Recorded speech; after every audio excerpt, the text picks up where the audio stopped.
Oh, I have to do this intro all over again. I've recorded this 3 times and it closed, so I didn't get to finish. But hello everyone, it's me, the Hair Parenting VA, and I'm bringing you a part 2 to Damian X listener, and it's been requested a lot.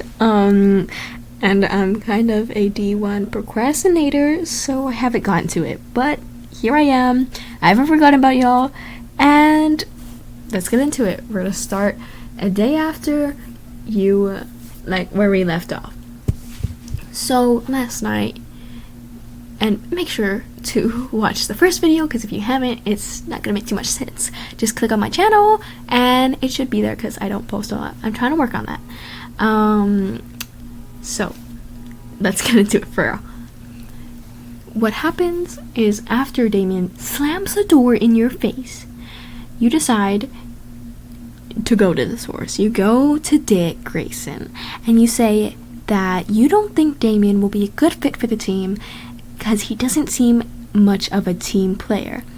And he says just to give Damian a chance.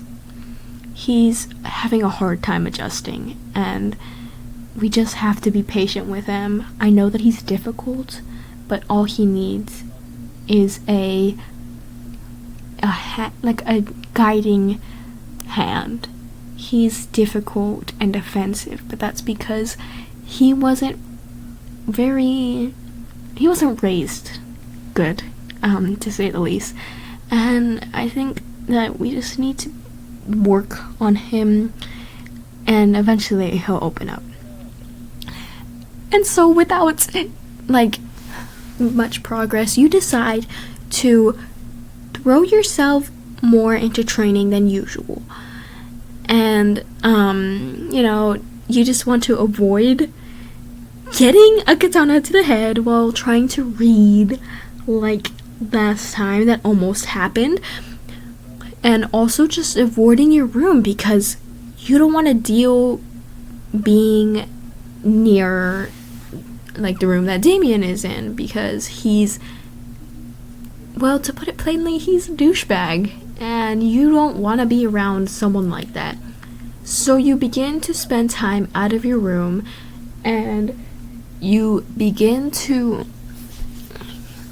train more, and it's taking a toll on you because you only sleep after everyone else is asleep, and Damian's not.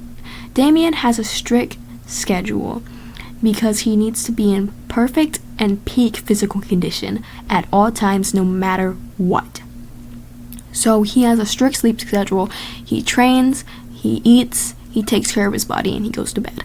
You, however, wait until everyone's asleep just to go back to your room to make sure that there's no chance you interact with him or get a katana to the head.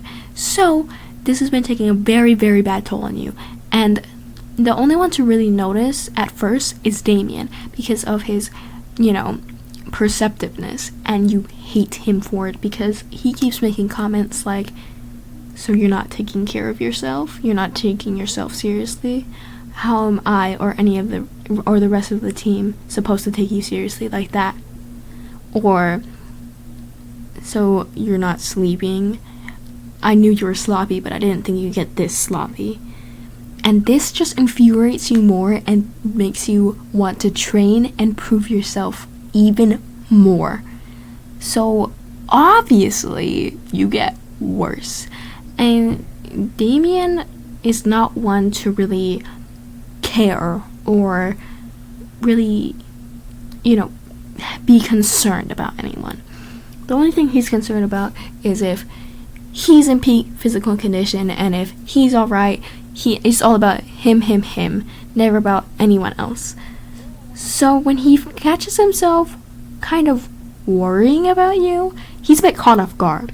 So he becomes more defensive around you, and he tries to distance himself away from you as much as possible, but that just hurts him even more. Makes something deep in his soul, it makes it crumble. And so he's trying to figure out what's happening if you're doing something to him, which you're not. And eventually he realizes that he actually kind of cares about you with all your, you know, flaws, but he also sees the good in you. And so one day he walks up to you and he's like, what is happening? You are not taking care of yourself like you usually do. You are training more than you should. You are not getting enough sleep. What is happening? And you just respond, you're happening. I don't want to be in a room near you. I don't want to get a katana to the head. You are so infuriating that it makes me not want to be near you. And that crushes him. And so he says, fine, I'll stop training in my room just so long as you begin to take care of yourself again. It's disheartening looking at you. I mean, you're pale and you look weak. Get some sleep. And you know, it's got a kind of bitter tone to it, but you can see in his eyes that he's being affectionate and that he's kind of sad about your words. So that makes you feel guilty, but you shouldn't, because he's the douchebag. Why do you feel sad? And so you can't really do anything other than walk to your room.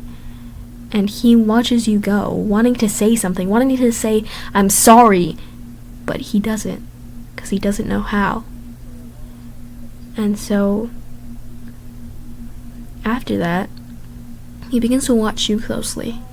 He begins to worry about you and give you gentle reminders, asking you how much you slept that night, asking you if you ate, if you drank water, and saying that you've trained enough for the day.